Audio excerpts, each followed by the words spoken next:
તો અમદાવાદમાં જંત્રીના સૂચિત વધારાનો બિલ્ડરોએ વિરોધ કર્યો છે, જ્યારે ક્રેડાઈ અને ગાહેડના સભ્યોએ કલેક્ટર કચેરી પહોંચીને વિરોધ નોંધાવ્યો. એપ્રિલ 2025થી લાગુ થનાર જંત્રીના વિરોધમાં બિલ્ડરોએ કલેક્ટરને આવેદનપત્ર આપ્યું, જેમાં વાંધા અરજીનો સમય 31 માર્ચ સુધી લંબાવી આપવાની રજૂઆત કરી છે. ક્રેડાઈ અને ગાહેડ નવી જંત્રીના અમલ પહેલા મુખ્યમંત્રી અને મહેસૂલના અધિકારીઓની સાથે બિલ્ડરોની બેઠક કરવાની માંગ કરી રહ્યા છે. આ સાથે તેમણે કહ્યું કે જો સૂચિત જંત્રી લાગુ થશે તો પ્રોપર્ટીના ભાવમાં 30 થી 40% સુધીનો ભાવ વધારો થશે. અમે 31મી માર્ચ સુધીનો ટાઈમ એક્સટેન્શન માંગ્યો છે. અત્યારે 1 મહિનો એટલે 20મી જાન્યુઆરી સુધીનો ટાઈમ આપવામાં આવ્યો છે. પણ એમાં અમારી ફરીથી આજે કલેક્ટરશ્રીને પણ વાત કરી કે સરકારે આટલા 18 મહિના સર્વે કરીને આખું 12 જંત્રી સૂચિત બહાર પાડી છે, તો એમાં 30ના બદલે 60 દિવસ જે થયા એમાં પણ સમય બધી વાંધા સૂચનો ગ્રાઉન્ડ લેવલની સરકાર સુધી પહોંચે એ શક્ય નથી. એટલે અમારી રિક્વેસ્ટ હજુ પણ એ જ છે કે 31મી માર્ચ તો મિનિમમ કરવી જ જોઈએ. અત્યારે હાલ જે કરંટ મકાનો છે એમાં ખાલી સ્ટેમ્પ ડ્યુટીમાં વધારો થશે, એટલે એમાં મોંઘા નહીં થાય. પણ જે નવા પ્રોજેક્ટ કે નવા જે સોદા થશે, નવા મકાન એના પછીના જે નવા આવશે એ લગભગ 30 થી 40% મોંઘા થશે, મિનિમમ 30% મોંઘા થશે. કારણ કે આપણી જંત્રી એ પેડ એફએસઆઈને રિલેટ કરેલ છે. એટલે પેડ એફએસઆઈ એટલે મોટાભાગના આપણા બધા જ જેટલી સરકાર એફએસઆઈ આપે છે વધારે પેડ એફએસઆઈથી જ મકાન સરકાર વેચે છે.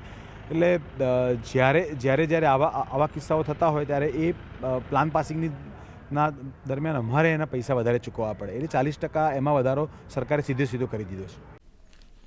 તો સાથે જ હવે વાત કરીએ, રાજ્ય સરકાર પ્રસ્તાવિત જંત્રીમાં ભાવ વધારા સામે વિરોધનો સૂર યથાવત છે, ત્યારે ક્રેડાઈ બાદ હવે રાજકોટ બિલ્ડર એસોસિએશન પણ લડી લેવાના મૂડમાં છે.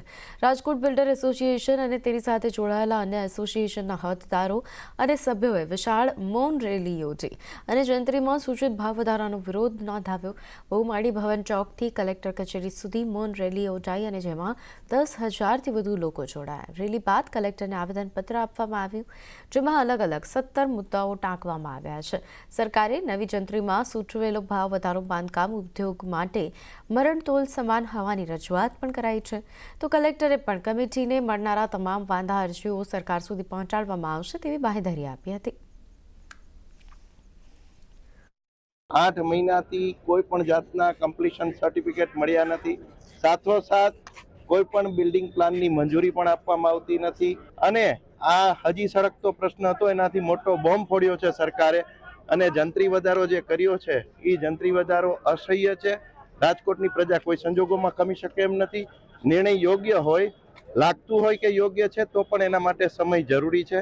5 થી 7 વર્ષનો સમય આપવો બિલ્ડરોને વિકાસ માટે જરૂરી છે. આટલા વર્ષોથી ચાલતી આ સમસ્યાને આવી રીતનો મોટો એટેક આપે એ ઘણું ગેરબંધારણીય છે. બસ જે પ્રકારે સરકારે જંત્રીમાં દરમાં વધારો કર્યો છે એ દરની અંદર જે સમય એક તો પહેલાં આપે તો સમજીને લોકો પોતાની રજૂઆત વ્યવસ્થિત કરી શકે, અને જે કાંઈ આના માટે તજજ્ઞો છે એનો અભિપ્રાય, પબ્લિકનો અભિપ્રાય એ જોયા પછી સરકાર એમાં નિર્ણય લે, સમાજલક્ષી નિર્ણય લે એવી સરકારશ્રીને વિનંતી છે. અત્યાર સુધી રાજકોટમાં લગભગ 150 જેટલા વાંધાઓ આવ્યા છે અને એની ઊંડાણપૂર્વક તપાસ કરવામાં આવી રહી છે. લોકોની માંગને જોતા હવે ઓફલાઈન વાંધા સ્વીકારવાનું પણ ચાલુ કરી દેવામાં આવ્યું છે. તાલુકા મામલતદારશ્રીની કચેરી, ડેપ્યુટી કલેક્ટરશ્રીની કચેરી અને કલેક્ટર કચેરીમાં આ વાંધાઓ રજૂ કરી શકાય છે, અને ઓનલાઈન પણ વ્યવસ્થા ચાલુ છે. એ દિશામાં કલેક્ટર લેવલની એક કમિટી બનાવવામાં આવેલી છે, જે આ બધા જે ફરિયાદો છે એનું અભ્યાસ કરી સરકારમાં પોતાની ભલામણ કરશે. તો આ સાથે જ વડોદરામાં પણ સૂચિત જંત્રી દરના વધારા મુદ્દે વડોદરા ક્રેડાઈનું વિરોધ પ્રદર્શન યોજાયું.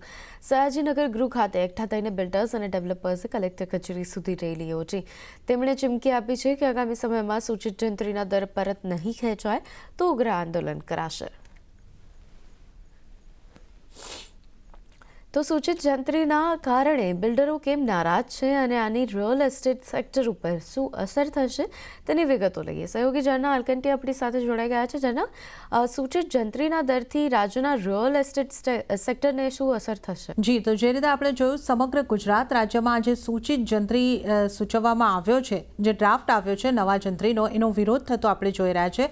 ત્યારે સૌથી પહેલાં એ જાણી લેવું જરૂરી છે કે ઓલરેડી 15 એપ્રિલ 2023 રાજ્ય સરકારે જંત્રી રેટની અંદર ઓલરેડી 100% જેટલો વધારો કર્યો હતો અને ત્યારબાદનો આ એક ફરીથી એક વધારો સૂચિત કરવામાં આવ્યો છે, જેનો ડ્રાફ્ટ આવ્યો છે. હવે આજે સૂચિત જંત્રી છે એની જો આપણે વાત કરી લઈએ તો આ સૂચિત જંત્રીમાં 200%થી 1000% સુધીના વધારાનો પ્રસ્તાવ જે છે તે કરવામાં આવ્યો છે અને આટલો મોટો વધારો જ્યારે સૂચવવામાં આવે ત્યારે આપણે જોઈ રહ્યા છે કે મોટો વિરોધ દરેક શહેરની અંદર થતો દેખાઈ રહ્યો છે.